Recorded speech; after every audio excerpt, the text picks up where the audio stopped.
Typically, evaluations are pretty one-sided. Okay, if you look at it, most evaluation, it is one side says, I'll tell you you're good, or you're a B grade, or an A grade, or a 70% of this thing, and that's all you need to know.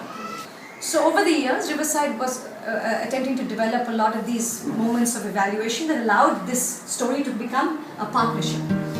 Can we have your voice in it? Can there be equal representation where not only do I know you know, but you know you know?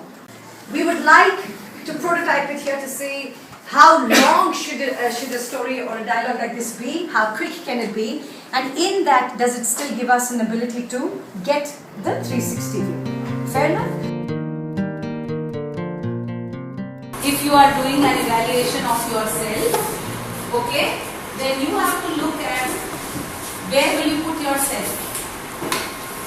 What will you give yourself for this year? What do you feel, Dhwani? What would you give yourself? Happy. Happy face. Okay, alright. Does it make sense? Yes! How many of you are Dhwani's friends? Woo! Wow! Does he listen respectfully? Yes! Does he share? Yes! You were doing your jewelry designing. In whose group was Dhwanit? How did Dhwanit help in that group? When I and Anand were creating the earring and again the beads were falling down. So Dhwanit was helping us to collect and put it in. Okay, alright. Max, what do you feel? Very honestly, Yeah. we would say a straight face. Okay. Yeah, because we have seen that Dhwanit can work with any group that we put him into, or maybe he listens respectfully. But somewhere when it comes to participating and giving inputs or helping others, there is one place where Dhwanit can still become a little better. So, do you agree that you would like to give him a smiley face? Yes. Okay.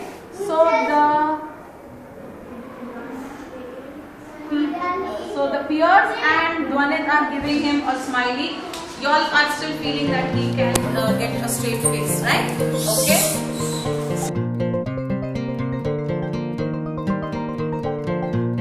So we are going to look at Neil telling us about his own self, then his peers, and then we would like our teacher feedback to come in. Personality. About your personality, what would you like to mark your own self as? Smiley, okay? Smiley. Smiley, why? I know myself. I'm already confident when I talk. Group work, I always accept others' ideas and put it in. Try to keep order in the group. Okay. Peers, quick one.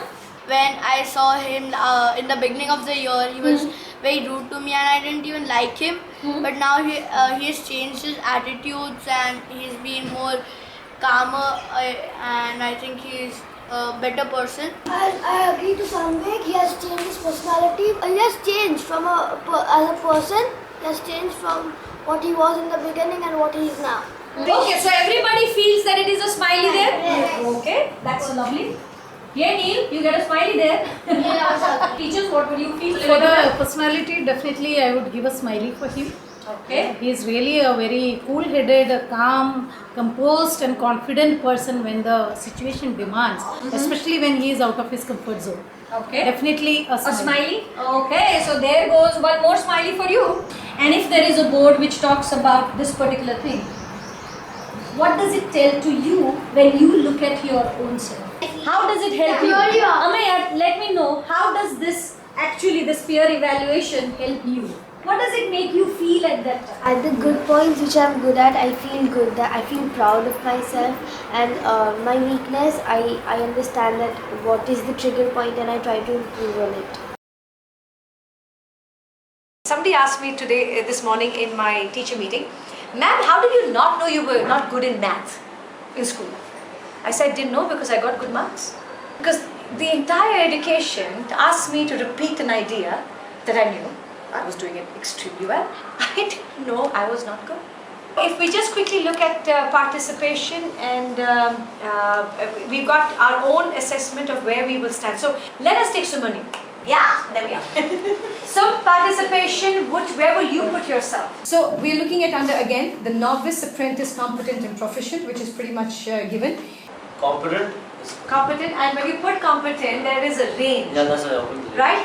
We've got a high or low. yeah, you got a high, a 6, 7 or 8. Would you say you're a competent 6? I'll put 7. I'm not that competent, but I need to sometimes get reminded, especially in maths. Priya, tell me about Sumalim. I've seen this through art and design because he's finally chosen something which he's very sure that he can do. Yes. And he's he respects the deadlines, whether it be through deadlines or through feedback or anything. And I think that's a change that we've seen. Yeah. He just wants to know things, and he takes experience, he absorbs experiences, and not only absorbs them but learns from them. And you see it, like he will never frown because he's gone to a different place. Okay, lovely. So I'm putting your presence again, I think at a C mid. I would say C mid. Yeah? And I like the idea of getting the wholesome view of personality, character and competence all together. Anecdotal record allows us to know that when you were there at this particular event and session which was taking place, was your contribution valuable? Because we don't want people who are just going there and standing and not giving any inputs, anything. We want the student to know that your contribution should be valuable, and it gives the child knowledge about where he stands and what subjects and what areas he needs to work upon. So that by the end of the year, he's at a good level. Okay. Thank you.